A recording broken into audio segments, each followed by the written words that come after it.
गणेश महाराज जी के पंडाल में उपस्थित है उन सबसे ये निवेदन है, वक्फ लैंड वक्फ बोर्ड के माध्यम से वक्फ के नाम पर बहुत सारी जमीनें मंदिरों की हो या बहुत सारी जमीनें जनता की हो, वक्फ के नाम पर कब्जा की गई। आज 9 लाख एकड़ लैंड पूरे भारत में वक्फ बोर्ड के कब्जे में है। तो केंद्र सरकार ने एक बहुत अच्छा निर्णय लिया कि वक्फ बोर्ड में संशोधन लाने के लिए जनता की राय पूछी है। तो आप सबको एक लिंक आया होगा, जस्ट आपको मेल करना है कि इसमें संशोधन होना है या नहीं होना है।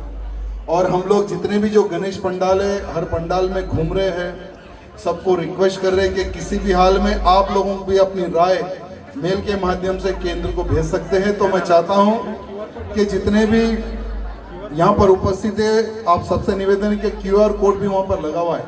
जस्ट आपके फ़ोन पे अगर स्कैन करेंगे तो ऑटोमेटिक पूरा मैटर आपको मेल ID आ जाएगा, उसमें मैटर आप लिखकर आप डायरेक्टली मेल कर सकते हैं।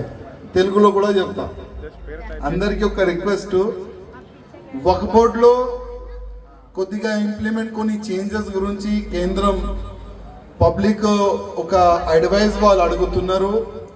QR కోడ్ కూడా ప్రతి ఒక్క మండపంలో కూడా చాలా వరకు పెడుతున్నారు। మీ అభిప్రాయం కూడా మీరు స్కాన్ చేసి మీరు మెయిల్ చేయొచ్చు కేంద్రంకి। మీ మనసులో ఉన్న ఆ విషయం కూడా మీరు కేంద్రంకి చెప్పొచ్చు। ఎందుకంటే మొత్తం భారతదేశంలో చాలా వరకు 9 లక్షల ఎకరాల ల్యాండ్ ఈ వక్ఫ్ బోర్డులు కబ్జా చేసుకున్నారు। ఆ ల్యాండ్ మన భారతదేశంకి మంచిగా ఏదో ఒక పని మంచి గురించి ఉపయోగం రావాలంటే అందరు మీ అభిప్రాయం కూడా మీరు మెయిల్ పెట్టాలని కేంద్రం ఒక మంచి ఉద్దేశంతో మీ అందరితోని సదేశం అడుగుతున్నారు। నేనైతే వక్ఫ్ బోర్డే తీసేయాలని నేనైతే కోరుతున్నాను, కానీ దాంట్లో జనాలు అభిప్రాయం కేంద్రం అడుగుతుంది, మీ అభిప్రాయం కూడా పంపించాలని నేను మీ అందరికీ కోరుతున్నాను। ఇంకా మా రవిభాయికి హృదయపూర్వక ధన్యవాదాలు, వీరు నాకు ఇక్కడ చెప్పడానికి అవకాశం ఇచ్చారు। చాలా ధన్యవాదాలు।